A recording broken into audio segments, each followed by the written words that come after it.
Dr. David Perlmutter is a certified neurologist, nutritionist, and four-time best-selling author of Grain Brain. Disclaimer: I am presenting the opinions and findings of Dr. David Perlmutter. While all of these findings are very interesting, they are not necessarily my opinions, but they are certainly a basis for further investigation. Before we get started, let's first take a look at some common foods and their effect on our blood sugar levels. Here we have a slice of whole wheat bread, a Snickers candy bar, a spoonful of sugar, and a banana. Which of these do you think increases sugar levels the least? If you had said banana, you'd be correct. After the banana, surprisingly, the food with the second least impact of blood sugar is the Snickers bar. Now this might shock you, but of the final two, the slice of whole wheat bread actually spikes your blood sugar levels more than any of these, including the spoonful of sugar. That is because wheat breaks down into sugar and gluten proteins when digested. I showed you this as a key backdrop to why wheat can be as bad as sugar for your health. To understand this, we first have to explore what happens in our body when our blood sugar levels spike. Glucose, aka sugar, is the major source of energy in our bodies. However, for most of history, glucose was scarce. Think of ancient cavemen living off of nuts, animals, and the occasional fruit, when in season. So our bodies developed a way to store glucose. This process is called gluconeogenesis. When glucose is received into the bloodstream, the pancreas creates insulin, which transport glucose into cells for energy or storage. If more glucose arrives than immediately needed, it is sent to the fat cells for storage and future use. In today's world, with our abundance of glucose, gluconeogenesis causes an endless cycle of sugar spikes and hunger cravings. In desserts today, we combine the glucose as well as the wheat, like in brownies, cookies, cakes, and many more, which has led to the obesity epidemic. We eat sugar and our blood sugar goes up. This triggers the pancreas to create insulin, which begins taking the excess glucose to fat cells for storage. As the blood sugar level drops rapidly, our body sends a message to our brain that sugar levels are dropping. This triggers a hunger craving for the sugar, and the cycle repeats.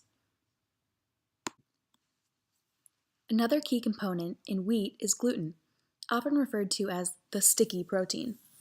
Gluten helps bind foods together, which is widely used in the food industry. That stickiness, while great in cooking, causes inflammation once inside our bodies. Gluten inflammation can be found in our digestive systems, in our joints, and even in our brains. That is why there are a wide number of illnesses that are caused or worsened by gluten. These include celiac, arthritis, migraines, autoimmune diseases, and even Alzheimer's. Gluten's most significant impact on the body is in the brain. Like heroin or other drugs, gluten is able to penetrate the blood barrier and enter the brain. When inside the brain, gluten does two things. First, it releases endorphins that gives us a high. We get a powerful rush that is now associated with the food we just ate, and we crave more of it. Have you seen the Oprah comment where she says, "I love bread"? That is the endorphins talking. The second thing gluten does in the brain is cause inflammation. It is this inflammation that Dr. Perlmutter and others believe is worsening Alzheimer's, migraines, depression, ADHD, schizophrenia, and other mental illnesses.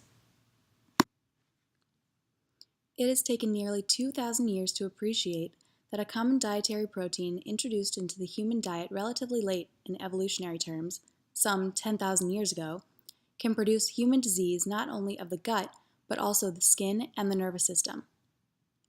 The protein neurologic manifestation of gluten sensitivity can occur without gut involvement, and neurologists must therefore become familiar with the common neurological presentations and means of diagnosis of the disease. Now let's transition to studies discussed in this book. The study linking belly size to brain function is particularly interesting. This study states that the larger the person's waist to hip ratio, the smaller the brain's hippocampus, where the memory is stored. Other studies have since confirmed these findings. As Perlmutter puts it, for every excess pound put on the body, the brain gets a little smaller. In 1992, with the backing of sugar industry, the USDA recommended a low-fat, high-carb diet. The food pyramid even suggested 11 to 13 servings of grains per day. The U.S. population became addicted to cereals, granola bars, low-fat yogurts, etc. Because food tastes bad when you take fat out, food companies loaded them up with sugar, and the obesity epidemic was born. Since 1992, the number of U.S. diabetics had increased by 300% by 2011. Unfortunately, increased diabetes leads to a litany of health issues, from heart disease, strokes, loss of limbs, etc. More recently, a link was even found between diabetes and Alzheimer's. In 2011, a Japanese study followed 1,000 men and women around age 60 and found that people with diabetes were twice as likely to develop Alzheimer's disease within 15 years. Gluten has also been linked to other mental illnesses such as schizophrenia. In a 2012 study published in Medical News Today, researchers said that children born to mothers with abnormally high levels of antibodies to the wheat protein gluten were nearly 50% more likely to develop schizophrenia later in life than children born to mothers with normal levels of gluten antibodies. My father is a great example of how going gluten-free can positively affect you. He had completely cut out gluten 9 months ago, and he has lost 15 pounds while eating the same or more calories and exercising the same amount. He feels more focused, energized, and does not crave the gluten-filled foods that he had once eaten. Overall, the news is pretty grim.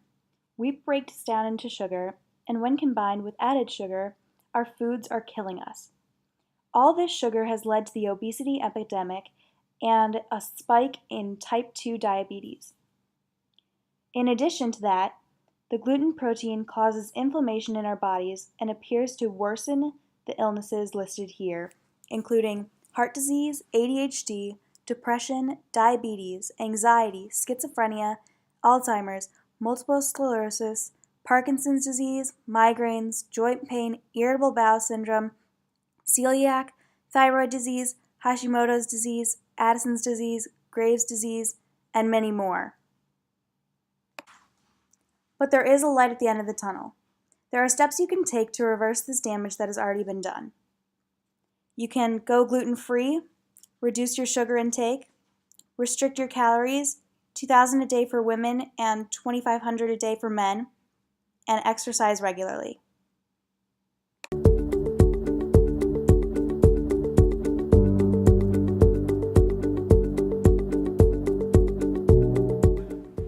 Hello, I'm Dr. David Perlmutter. And I am Lise Perlmutter. Welcome to our home.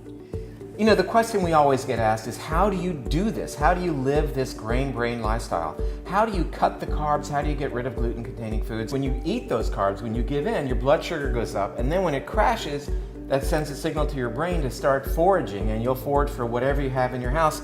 If you keep these foods in your house, that's not going to happen, and you're going to satisfy yourself with nutritious food. That's what the grain-brain lifestyle is all about. And what we are showing you right now is how to make that happen. Eat nuts and seeds. These things stay in the pantry. They're rich in fat, which is satisfying, keeping you from being hungry. Rich in fiber, good for the bacteria that lives in your intestines. And eggs, high in protein, high in good fat, a glycemic index of 0. Eggs are really a great food. And we love this spice, this Creole crunch that goes on top. And you can put toasted pumpkin seeds on just about everything. I love toasted pumpkin seeds on eggs, mixed in with vegetables. I love them on top of green beans. You know, one of the questions I always get is, well, what about flour? How are we going to bake? How are we going to make all these things? And there are wonderful, brain-healthy, brain friendly flours out, like coconut flour and almond flour. You can use these to dust things like fish. and poultry, and you're not going to miss out on wonderful foods. And also for baking. Coconut flour is wonderful, almond flour is wonderful. This is how you can stock your pantry and have these things available to you at all times.